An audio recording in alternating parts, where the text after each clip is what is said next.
Which brings me to my second thinker, the second book, the second writer, Kenneth Waltz. He writes two books.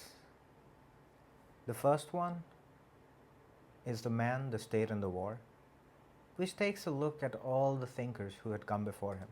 Of course, he could not have looked at all the thinkers, but within the realist tradition, he looks at most of them and asks a simple question: where do these different writers look at to find the source of conflict?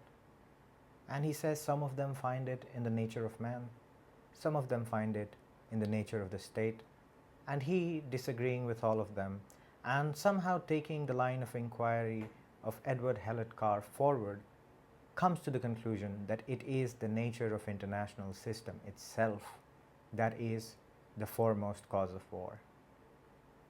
But what about the nature of the international system? Think about this.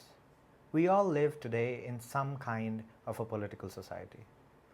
What if an individual, your neighbor or a stranger, were to assault you? What do you do? What do you do apart from lashing back at that person? What do you do if you lack the strength?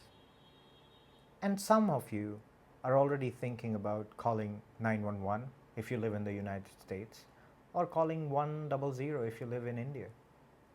Why do you do that? Because you know that above the personal powers and capacities of individual citizens, there is the power of the state. There is a higher power to appeal to end conflicts. Can states do something like that? Who would they call to? And there, in the absence of a higher power to adjudicate matters and settle disputes and bring conflicts to an end between states, that Kenneth Waltz finds the sources of war. He uses the term anarchy. Now, anarchy has many connotations, and hopefully as we make more of these videos, we will talk about anarchism and anarchist thought, and there are some interesting ideas there.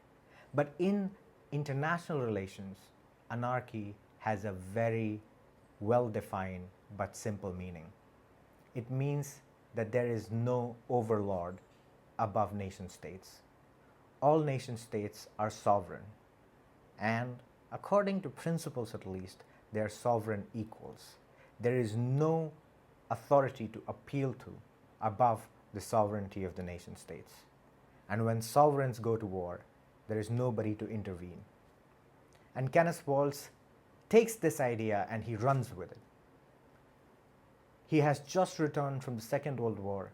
He's a PhD student who actually is able to go to college because of the GI Bill.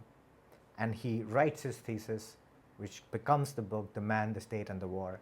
But that's not the book we are talking about. A couple decades later, he adds a finesse to his ideas and develops the theory of international politics.